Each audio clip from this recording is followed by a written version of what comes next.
Aí, Miguel. Bem-vindos sejam todos os meus irmãos. Vocês possivelmente estão assistindo esta pérola às quintas-feiras. O tema desta pérola da graça é a graça rasgando o véu que o sistema costurou. A graça rasgando o véu que o sistema costurou. Vamos entender do que se trata esse tema. Olha só. E Jesus, clamando outra vez, isto é, lá no madeiro, e Jesus, clamando outra vez com grande voz, entregou o Espírito. Versículo 51. Eis que o véu do santuário, preste bastante atenção, se rasgou em duas partes, de alto a baixo, tremeu a terra e fenderam-se as rochas. O que é que está acontecendo aqui com a morte de Jesus? Este véu que ficava lá no santuário, este véu, ele impedia os homens a ter acesso a Deus. Lá dentro deste santuário terrestre, físico, Deus estava na arca, Deus estava dentro deste santuário, e só quem tinha acesso ao Santo dos Santos era o sumo sacerdote. Quanta pompa, quanto status isso rendia ao sumo sacerdote. Só ele tinha acesso a Deus. O sacerdote, abaixo dele, vinha até uma certa parte, e o sumo sacerdote é que ia no Santo dos Santos. Quando Jesus rende o Espírito, quando ele brada no mundo espiritual, e que ecoou lá em Jerusalém a frase tetelestai, está pronto, está consumado. No que diz respeito às obras cerimoniais, não havia mais nada a ser feito. Ele concluiu perfeitamente tudo aquilo que os judeus tentavam fazer para agradar a Deus. O seu sacrifício perfeito realizou. Tetelestai é a frase. Então, este véu lá no santuário, que impedia os homens a ter acesso a Deus, se rasgou. Ele rasgou, olha, se rasgou em duas partes, de alto a baixo. Quer dizer que o caminho até o Santo dos Santos, que era única e exclusivamente do sacerdote, agora era do povo inteiro. Que obra fantástica e maravilhosa. Jesus revelou a glória do Pai, que só o sacerdote tinha acesso. Em Hebreus, capítulo 9, versículo 1, o apóstolo Paulo relata com pequenos detalhes o que realmente aconteceu. Ora, a primeira aliança, a lei de Moisés, também tinha preceitos de servir do sagrado e o seu santuário terrestre. Então, a lei de Moisés tinha um santuário terrestre. A graça de Deus tem o seu santuário espiritual, que são vocês. Deus habita no espírito de cada um de vocês. Pelo menos eu recebo assim. Amém? Amém. Então, ora, a primeira aliança também tinha preceitos de serviço sagrado e o seu santuário terrestre. 2.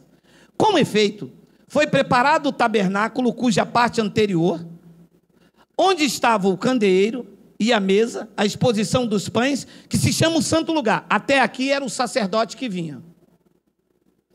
Depois ele diz no versículo de número 3, por trás do segundo véu, se encontrava o tabernáculo que se chama o Santo dos Santos. É onde os pastores gostam de estar. Aonde eu frequentava, quando se procurava o pastor presidente, se dizia, ele está no Santo dos Santos.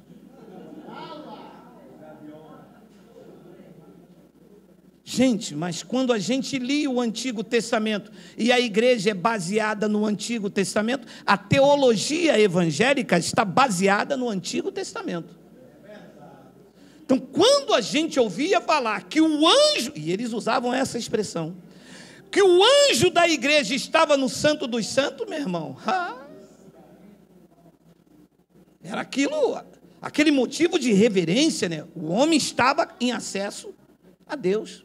Então é o que diz esta passagem. Só que este véu, aonde o sacerdote se encontrava, com o sacrifício de Cristo, esse véu se rasgou. E aí, todos passaram a ter acesso a Deus. Os incautos não sabem disto. A Igreja Católica costurou a metade desse véu e disse: tem que confessar os seus pecados ao padre. E é interessante que um padre estuda anos a fios para ensinar a pessoa a ir contra Deus. Porque qual pecado que eu tenho que confessar se ele levou sobre si os pecados? Disse Pedro. Ele levou sobre si os nossos pecados, que eram os pecados dos judeus, e pelas suas chagas fomos sarados. Qual pecado que eu tenho que confessar?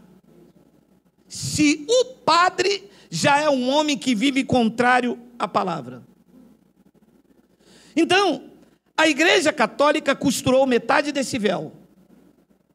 A Igreja Evangélica se levantou pregando contra a Igreja Católica, dizendo: vocês estão errados, vocês estão errados. E acabou de costurar o véu, quando eles disseram: o certo é batizar nas águas, vocês batizam por aspersão, é por emersão. Costurou o véu. Não, se você não der o dízimo, você rouba a Deus. Costurou o véu. Não, eu é que vou orar por vocês. Todo homem que diz eu vou orar por vocês está costurando o véu. Por quê? Porque se você tem acesso a Deus, como é que eu vou interceder por você? Capite? Ora, eu tenho um filho, 2 filhos. E eles então vão na casa do vizinho e falam: seu Alberto, oi Miguel, como está? Tudo bem? Tudo bem, seu Alberto. Fala com o meu pai que eu estou querendo comer peixe frito hoje. Tá bom, Miguel, pode deixar que eu vou falar, vai lá. Geraldo, Miguel quer comer peixe. Ora, por que ele não fala comigo diretamente? Porque o véu está costurado. Uma vez que o véu está costurado entre eu e Miguel, ele precisa ir alguém que tem acesso. E quem é que tem acesso? Quem podia entrar além do véu. Mas Jesus foi além do véu. Ele é a âncora da minha alma. Eu não preciso que ninguém nesta terra ore por mim. Por quê? Porque o acesso ao Pai está livre. Então, eu orar por você é costurar o véu, é voltar antes da cruz, é olhar para o Santo dos Santos e dizer: alguém vai lá dentro por mim, porque eu não tenho acesso. Foi isso que fizeram conosco a vida inteira. Nós dependíamos da oração do irmão. Você dependeu da oração de alguém? Tenho dito diversas vezes: a pessoa pede a Deus um carro. Ela fala com Deus: eu quero comprar um carro. Ela não entende que Deus já lhe deu saúde, já lhe deu sabedoria, para que ela tenha uma boa administração, use a fé racional e não emocional para comprar o carro. Aí ela compra um carro, sabe o que ela diz? Pastor, o senhor consagra a chave do meu carro? Olha, mas o pastor vai consagrar a chave do carro? Não foi Deus que te deu? Sim ou não? Sim, já veio consagrado, já veio direto a ele. Mas esse entendimento não chega nas pessoas. Ela precisa, então, costurar o véu sobre si mesmo. Então, a graça de Deus tem que rasgar de novo este véu que foi costurado na vida da pessoa. E você fica na dependência do pastor, da missionária, você fica na dependência do balabachúria, e o engano vem, e eles não querem trabalhar, quer serem sustentados por você. É o que eu acho uma covardia. Deixa eu abrir aqui, eu não gosto de falar nisso, mas eu tenho que falar.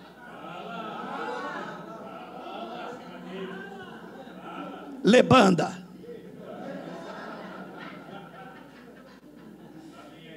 Meu amado, eu acho maior covardia um homem, um dono de rede de televisão, de rádios, impérios, mansões, ameaçar alguém, uma vida, uma mulher, um casal, obrigando-a por meio da lei, costurando o véu, apontando passagens do Antigo Testamento, dizendo: traga o teu tudo, quanto mais sacrifício, melhor.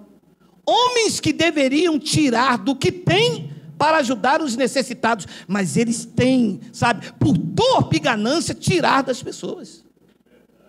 Pessoa que vive apenas com um salário mínimo tem que dar 10%, porque senão o devorador vai na casa dela. Costurar o véu. E a graça de Deus tem que fazer o quê? Rasgar este véu. Mostrar às pessoas que tudo isto é uma mentira, é um engano. Infelizmente, nesse país, ninguém tem peito para ir de frente, para ir contra esses cães vira-latas, sujos, imundos. Disse Jesus em Lucas capítulo 11, versículo 52, eis a palavra: ai de vós, intérpretes da lei, ai de vós, porque tomaste a chave da ciência, contudo vós mesmos não entrastes e impedistes os que estavam entrando. Não entram pelo conhecimento, engessam a mente das pessoas, cauterizando-as, vitimizando-as, e a pessoa que deveria entrar pelo conhecimento, este conhecimento está na mão deles. E as pessoas ficam impedidas de entrar e vivem uma vida de ignorância espiritual.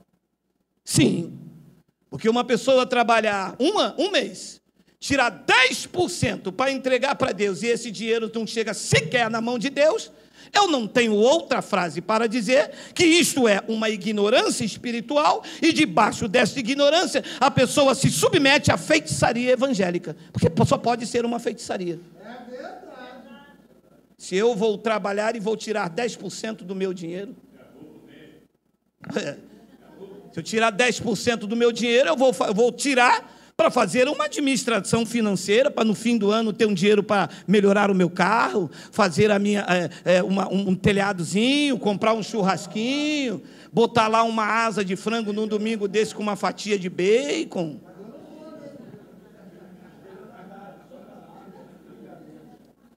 Então, ai de vós, intérpretes da lei, eram os escribas, eram as pessoas que interpretavam a lei, tinham um conhecimento, não era para qualquer um. Está aqui representado pelos teólogos hoje, que estudaram este livro aqui a vida inteira, mas para enganar. Quando eu falo os teólogos, não é aqueles que estudaram teologia. Eu falo dos grandes mestres, eu falo dos fundadores das igrejas, falo dos escritores de livros, falo desses homens que têm aí, formaram em psicanálise, em psicologia, e que escreveram um monte de livro aí e enganaram as pessoas. Amados, nesses impedimentos, costuraram o véu, trazendo de volta o legalismo e colocando a amada igreja de Cristo debaixo de transgressão. Todas as pessoas que estão nas igrejas evangélicas, observando a lei de Moisés, e alguns de forma imperceptível, você mesmo que me ouve, você jamais imaginava que o batismo era do período do Antigo Pacto? Imaginava? Costuraram o véu, e com o véu costurado, você não tinha acesso à chave da ciência. Você jamais imaginaria que a Santa Ceia, na verdade, era Páscoa. Você passou pela sua cabeça um dia? Costuraram o véu, e com o véu costurado, você não tinha acesso à chave da ciência, do conhecimento. Deixa eu abrir um parênteses, porque eu estou terminando ainda esta mensagem. Você sabia que uma das grandes blasfêmias que a igreja comete é a realizar a tal da Santa Ceia? Você sabe por quê? Porque não há sangue para ser derramado. Como que eu estou fazendo o simbolismo de sangue para quem é espiritual? Como que eu posso anunciar a morte de quem está vivo? Você gostaria que eu pegasse você, o mais jovem que tivesse aqui, tá? A minha esposa, e colocar... Honrei, tá vendo aí? Você gostaria que eu pegasse você, jovem, cheio de vitalidade, e colocasse aqui: você vai morrer, você vai morrer, você vai morrer? Você gostaria? É o que fazem com Cristo. Todas as vezes, disse Paulo, que vocês comerem esse pão e beberem desse cálice, vocês estão anunciando a morte. E a igreja diz: Jesus vai morrer. E como é que não se apercebem disso? Porque não tem acesso à chave da ciência, o véu foi costurado. Então a graça de Deus tem que rasgar este véu novamente. Este véu que já foi rasgado de alto a baixo por Jesus, mas que foi costurado pelos pastores. Os pastores dizem: não, quanto mais sacrifício, melhor. E a gente, é ele que tem acesso, é ele que está no Santo dos Santos. Mas se nós lêssemos, tivéssemos acesso a esta chave que abre o entendimento, olha o que disse Paulo no capítulo, Gálatas capítulo 2, ainda temos 5 minutos, Gálatas capítulo 2, versículo 16 e 18. Olha.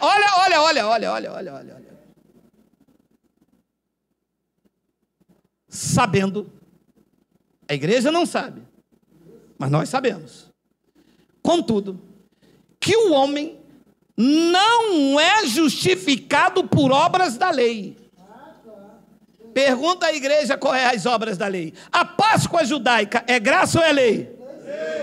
Não adianta fazer, você não é justificado por isso. O dízimo é graça ou é lei?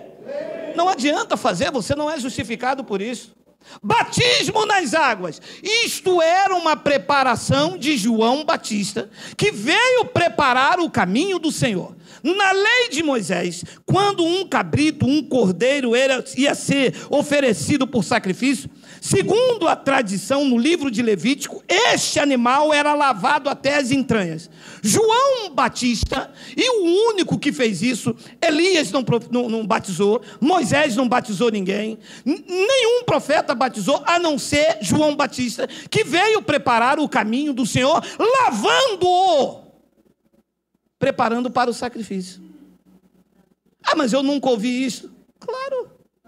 Você ouviu, levanta a mão, segura a vela, agora desce. Agora sobe. Isso que você ouviu. Bate no teu irmão. Diz que ele é mais do que vencedor. Agora desce. Foi isso que eu ouvi.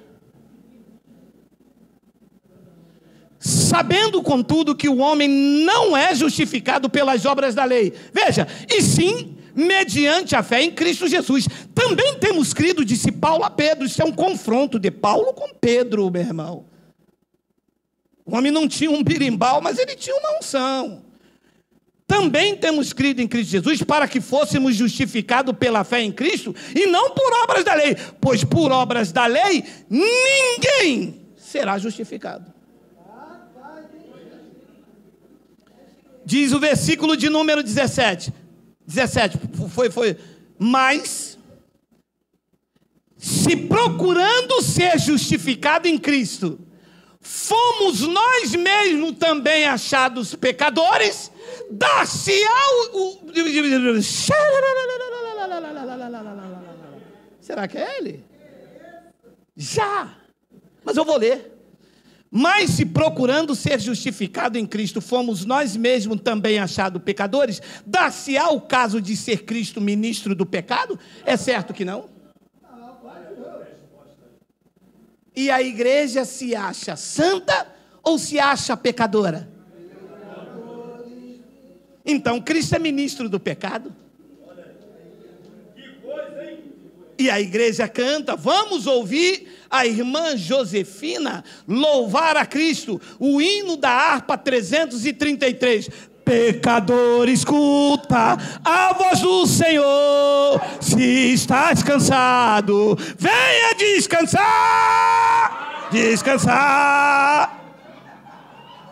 Pecador? Ora, se nós que somos justificados em Cristo fomos achados pecadores, então dá-se-á o caso que Cristo é ministro do pecado? Paulo diz, é certo que não? Versículo de número 18. Porque se tornam a edificar aquilo que destruí, a mim mesmo constituo transgressor. Cristo destruiu a lei, os pastores trouxeram de volta a lei, costurando o véu, colocando toda a igreja debaixo de transgressão. Não é uma igreja de justificados, de abençoados, de libertos, de transformados, de regenerados. É uma igreja de transgressores. E o Senhor aprende isto como?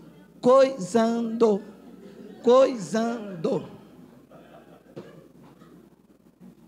Não pode pregar isto quem tem sinceridade, quem não tem sinceridade a Cristo. É verdade. Está aí. Aí sabe o que eles dizem? Você prega heresia. Sim, a heresia que Jesus revelou a Paulo. Vocês pregam a verdade, tomando dinheiro das pessoas, fazendo campanha, mandando elas levantar lenços. Tem uma que dá um lenço, o cara sai com lenço assim, ó. Aí ele vem aqui, ó.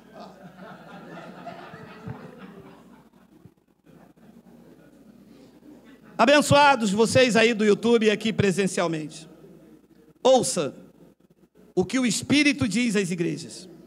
Hebreus capítulo 10, versículo de número 19. Tendo, pois, irmãos... Leia, depois da explicação. Tendo, pois, irmãos, não é mais o sumo sacerdote, exclusivamente, representado muito bem nesta manhã, pelos pseudos pastores, que nós acreditávamos que era eles que tinham acesso a Deus, e não nós. Era eles que iam pedir, pastor, pede a Deus para abençoar a minha família. O pastor ia abençoar, tirando 10% daquilo que você deveria dar para a sua família. Pastor, pede a Deus para abençoar o meu casamento. Aí o pastor ia abençoar, ia botar você segunda, terça, quarta, quinta, sexta, sábado e domingo na igreja, de manhã, de tarde e de noite. E o casamento, amaldiçoado, porque ninguém aguenta. Se chega, o cara chega em casa, a mulher no monte, não tem um miojo, não tem um maiau, ele arruma outro. E o pastor diz depois que foi quem? Satanás. Mas não é Satanás. É o véu costurado. Você não tem tempo para nada. Leia. Tendo, pois, irmãos, intrepidez para entrar no Santo dos Santos pelo sangue de Jesus. Não é mais o sangue de touro e nem de bodes. Agora seria o sangue, o sacrifício perfeito do Cordeiro de Deus, lá naquele madeiro no Gólgota, versículo de número 20. Pelo novo e vivo caminho que ele nos consagrou pelo véu, isto é, pela sua carne. O caminho agora não é velho, o caminho não é morto, o caminho é novo, o caminho é vivo, é o caminho da graça de Deus. Diga glória a Deus, diga glória a Deus, diga glória, glória a Deus. Ninguém vai mais diante de Deus por mim, meu amado. O caminho é novo, o caminho é vivo, foi consagrado por Ele. Não foi consagrado por um pastor, não foi consagrado por um óleo, não foi o bispo da Candelária, não foi o bispo de Roma, não foi o Papa, não foi o pastor presidente, foi Ele, foi Ele, foi Ele. Diga glória! Diga glória a Deus! Pelo novo e vivo caminho. Não é morto, não é velho, é novo e vivo caminho. Não é consagrado com sangue de touros, não é consagrado com óleo, não é consagrado com suor, com a água de elementos, com a mão de um homem. Foi consagrado pelo seu véu, pela sua carne, entregue naquele madeiro pela sua carne. Diz o versículo de número 21, e tendo o grande sacerdote sobre a casa de Deus, que não era mais os homens, ele estava naquele madeiro, representando todos os seus filhos. Diz o versículo de número 22, aproximemo-nos com sincero coração, em plena certeza de fé, tendo o coração purificado da má consciência que a lei trazia, e tendo lavado o corpo com a água pura que Paulo explicou aos Efésios, que é a água da palavra. Esta foi a água que te lavou. A água da palavra, a água pura, sem o cloro dos tanques das igrejas, sem as águas cheias de cloriformes fecais dos tanques de Betesda, mas é a água pura da palavra, a água do Espírito, a água que te regenerou, te transformou em uma nova criatura, tirou a má consciência de que tudo era o diabo, tudo era o pecado, de que isso que eu fiz, quebrei a campanha, quebrei a corrente, quebrei o culto de consagração. Não, esta má consciência ficou para trás, ele purificou totalmente, e nós chegamos a ele pelo novo e vivo caminho. Você recebe e diz, glória a Deus.